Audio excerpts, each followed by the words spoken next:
just got really burnt out, and I said I was gonna like take a few weeks of break. That was my plan. But I'm just super me being disorganized. I don't want to like give a bunch of excuses because I just am like super disorganized in general. So like that played into it, and I just wasn't ready to come back. But I like had a really nice time. Like that start of 2022 was a really good time for me. I started going to, and was going really regularly at that point, to a yoga studio near me, and it was just, one, I was so proud of myself that I was just like going regularly. I was improving. I had gone from being probably the worst in the class to above average, and I know that's like really bad to like compare yourself in yoga because it's supposed to be about like your journey, but you know, it was hard to ignore that. Like I could just like tell that I was improving. I was able to hold poses, do new poses, do balances and things like that, and it was so satisfying, and I just was really, really enjoying like the functionality of my body, not feeling like, I think I've always just thought of myself as like an unfit, non-athletic type of person, and I realised that that wasn't the case. Sure, I'm not the type of person who will try and use support and it will come to me straight away, but I realised if I'm consistent and practice, like, I'm just as good as the next person. And I was just enjoying seeing my body as like a functional thing, not just as like a decorative thing that I wanted it to look a certain way. No, I wanted it to do certain things, and that is so much more satisfying and like in your control, better for your mental health. So I was really enjoying that. I was going to the beach. I was going for beach walks, and I was excited for it, which is so strange to me. And I live so close to the beach, and I've never really been a beach person. And so that was new for me, which sounds so weird being like an Australian person, but that's just my reality. We just never went to the beach growing up. And the fact that I live so close now and I can just drive for a few minutes, and I just loved going on these beach walks, particularly after sunset, not when it was dark, but like the sun, you've just missed the sunset, because then one, it was easy to find a parking spot and there were just less people on the beach, so I could just be in my element and didn't feel like I was like in people's way or that people were like looking at me or anything. I think also that's why I just haven't really gone to the beach, because I feel it's like got this certain, I don't know, etiquette about it, or it's just not something I just felt comfortable like being me and being on my own. I felt like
must have been, I closed my Patreon because I realized I just wasn't able to dedicate the time to it and my main channel.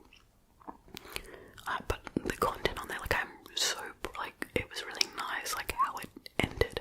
I got, like, closure from it, you know, just kind of going through all the final messages and, like, looking at my kind of back catalogue that I'd created over I think I did Patreon for, like, a year and a half.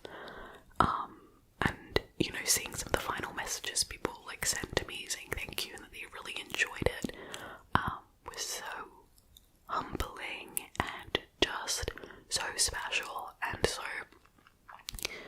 I have said that I do want to do some other form of Patreon.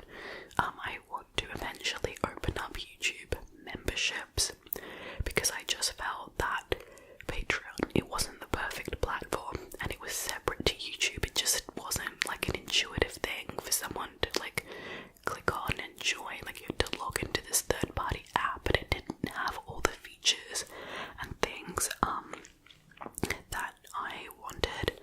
And, you know, I just wanted it to be, like, as smooth and seamless as possible. So if it's connected to my, like, YouTube studio account, it just makes everything much more easy. So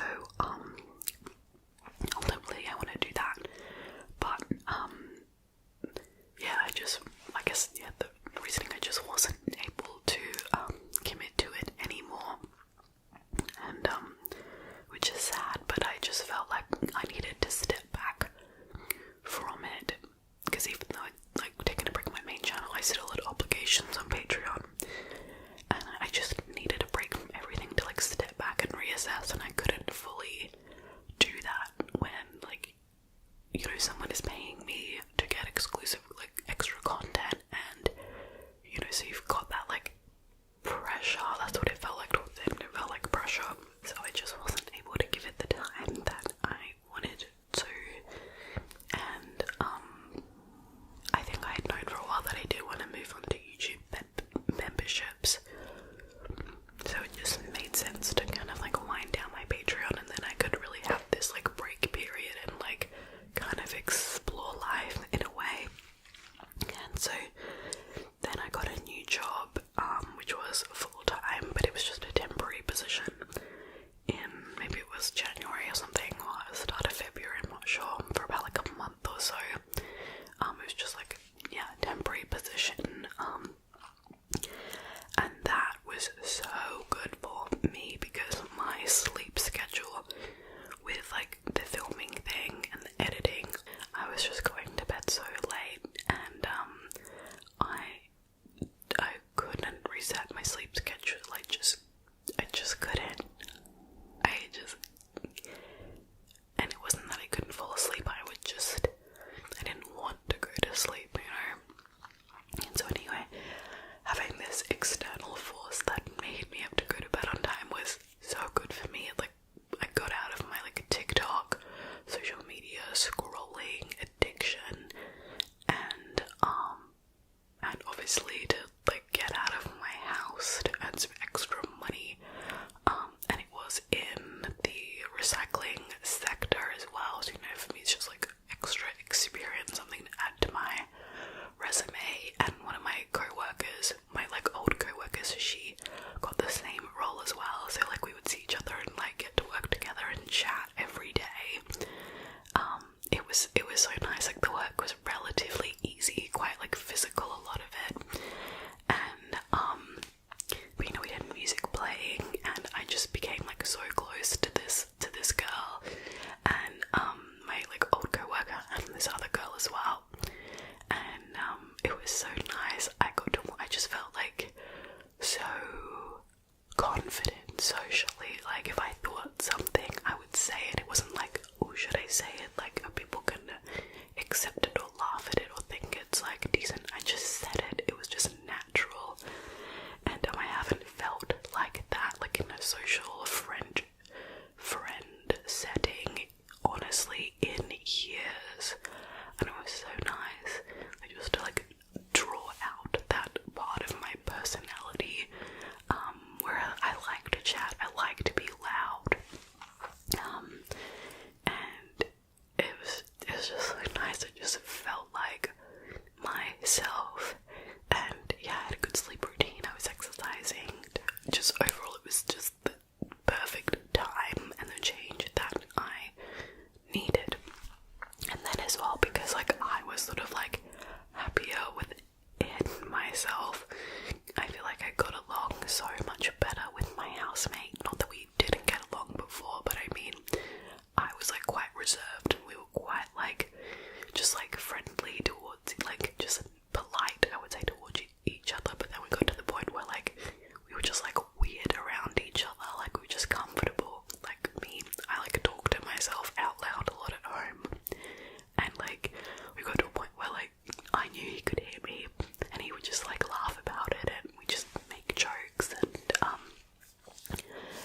she was called Pixie. Well, no, her foster name at the shelter was Mary Shelley, as in Mary Shelley, the author of Frankenstein, and I think they probably did that because she was a black cat, you know, so like, I don't know, spooky, scary, but like, she needed a different name. Like, I'm not gonna just call out Mary Shelley, come here, come hither.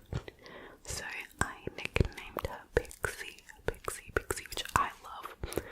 Like, I want to reuse that name on other cats. I just think it's so cute, like Pixie. And she was great. She was stressing me out at the start though, because I live in a townhouse, so we've got stairs. And I think she's never lived in a house with stairs, and she was trying to like jump through the banisters to this like really, really high window ledge. Whereas where if she actually jumped, she would either fall to her doom or she would make it and then wouldn't be able to jump back, and like I'd probably have to call the fire brigade or something. Like I wouldn't know how I would rescue her. So that was terrifying. And so, but since then, me and my mom had to construct this, basically these like plastic tablecloth, like this plastic vinyl stuff, and we had to like zip tie it to the stairs so that she like can't get through the banisters.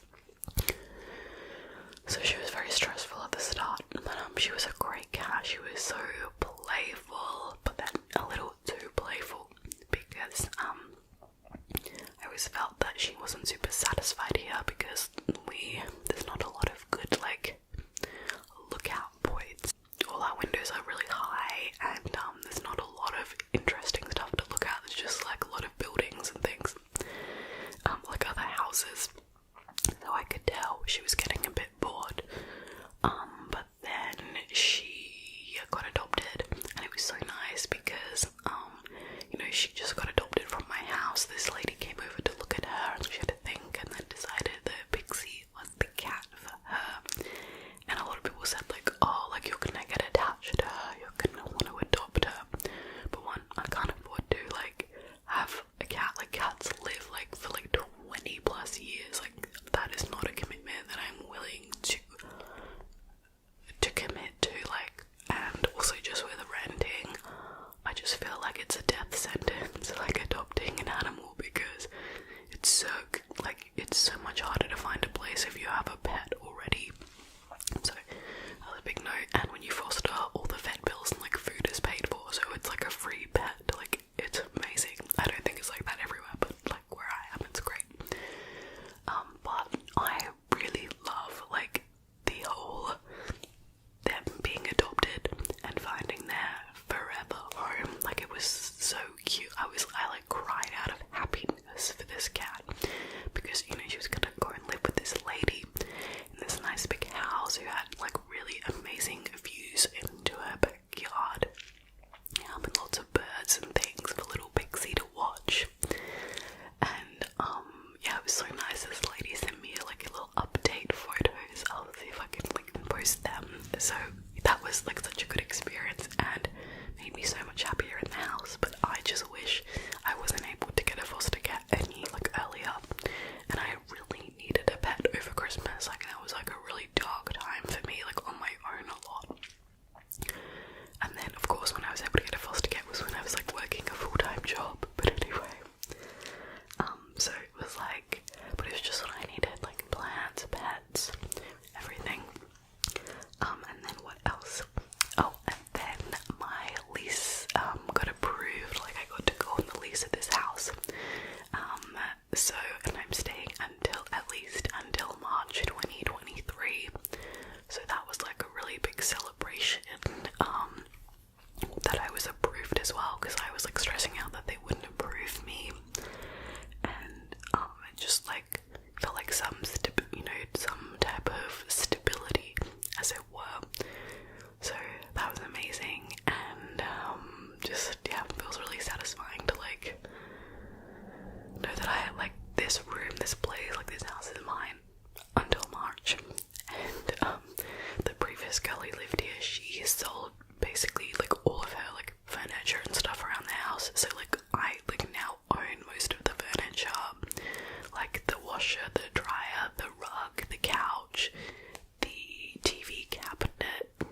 I like see them very infrequently.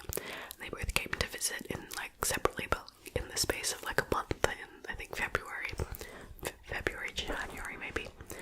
And that was so good as well, because I've just been like deprived of social interaction, and it was so nice to like see them and hang out with them and like go out and do things. And I was like talking to them on the phone, and I would like regularly like talk to them on the phone and things. And I got to this point where I was like craving social interaction. Like at the I wanted to, like, whatever was happening in my life, I wanted to discuss it with someone, and it made me think like maybe I'm not as introverted as I thought I am. Like maybe I just get like out of practice sometimes, because like I was like wanting to like call someone, and I hadn't felt that in the past, but I think I was just used to the social interaction and like how nice and satisfying it was. I just wanted more of it. So it was kind of like an interesting revelation. And I was actually thinking, because I'll probably talk about this more in another video, but this year I want to try or see if I have ADHD and get a diagnosis. And I know people with ADHD like may have issues with like socially, like in social interactions. And sometimes I wonder if like maybe I've like struggled in like group conversations because I'm like feeling left behind in the conversation. Like I'm not able to focus on what everyone is saying, so I just think I'm stupid, and then I don't say anything. And maybe it's more that than that I'm shy or reserved or socially awkward, you know, because like I love to chat and ramble and like go on and on and on, but if I feel like comfortable enough to do so, I just haven't always like been given the chance. So yeah, and that's another reason why I really liked going to the yoga classes, because I just realized like I have to do like exercise, but like out with other people, even if I'm not talking to them. Like doing it on my own at home just does not work for me.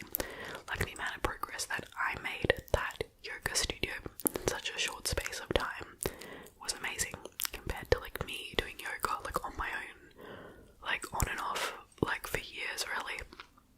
So just being out with people is so good for you, and I guess that's like such a simple thing, but it's kind of hard in this day and age, and especially with the big panini. So yeah.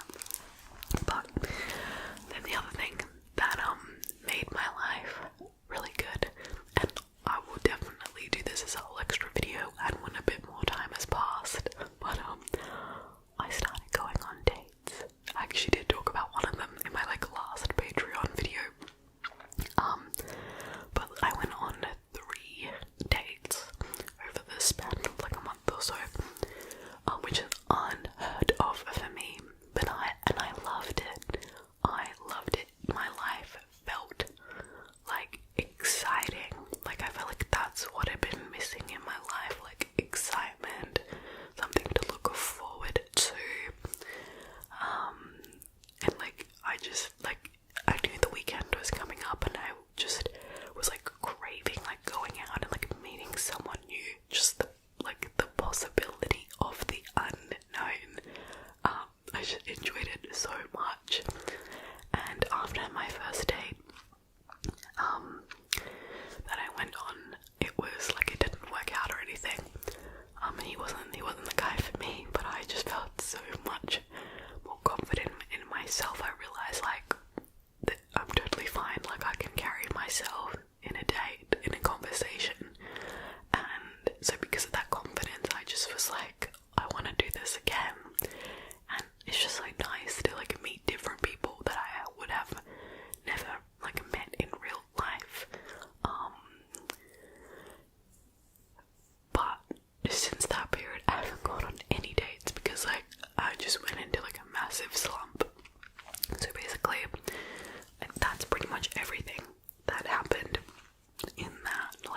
busiest period of the year, when it was all, we're on the up and up and up. And then I got this new job, and and I was supposed to be like, you know, planning to start back with my channel, and then the new job, it wasn't really what I thought it was gonna be, and it was just like I needed time to like adjust to it. And then what else happened? Then we had a new housemate. That was it. That's also why I was all excited around February, because we are having a new housemate move in, and I was like, that was exciting too. But then, you know, I got this other job, this second job for 2022 in maybe March or something. I got that. It wasn't what I thought it was. You know, I had gone back into like my binge eating. This housemate, we just, not that we weren't getting on or anything, but that it just wasn't like working out. And then what else? And then, to be honest, yeah, I just started binging, and as soon as I do that, like, it's like I'm juggling balls, and I just drop everything. Everything goes to like, and then my aunt from Ireland was visiting, and I just felt so bad because I was just like not in the mood to like do anything fun and touristy. I just didn't want photos, I just couldn't enjoy things, and then, you know, just like work, and then feeling all like rubbish because I was like overeating. It just made work harder. Like, it just wasn't a really good time. So that's also why I had like a couple weeks break in between videos recently, because it was like my aunt was over, and I was just dealing with the work stuff and my own poor eating habits and coping mechanisms that weren't helping me cope. But then it was nice, like towards the end of my aunt's stay, I was able to plan some things. We did stuff with her, but again, I just wasn't able to keep up like videos and stuff. But anyway, and then also the reason why now I feel like life is on the up, or I feel like good. I just come back from a 10-day holiday,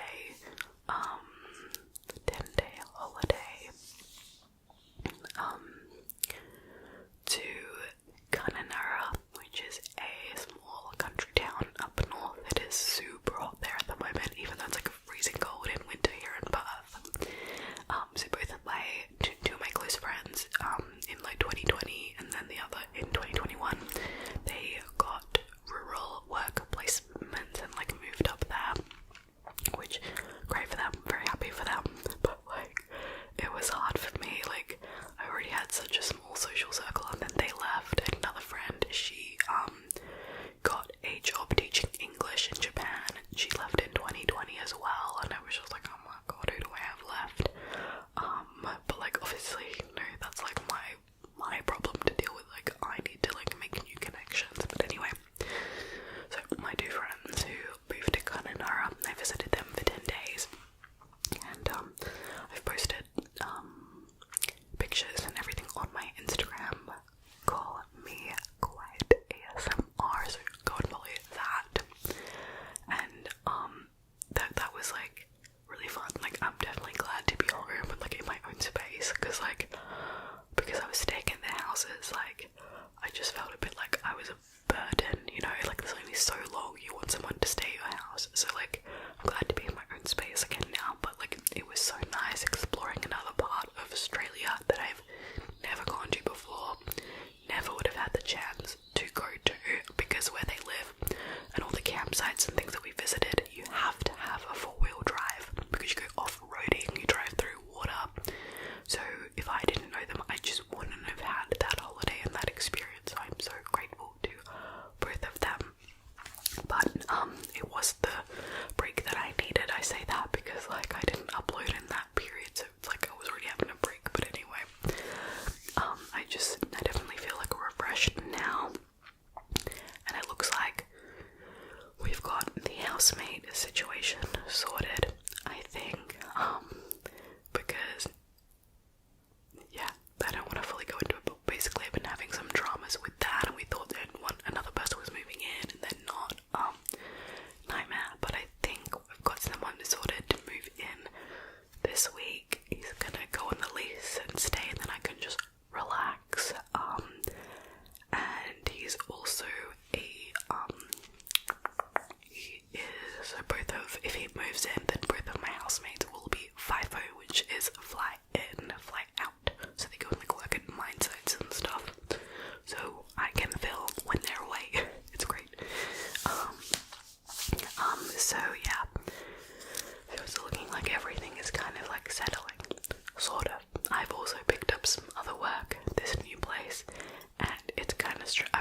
last like 6 months. Oh my god, it's June. I can't even, friends. I can't even. Like, wild. Sorry, I'm just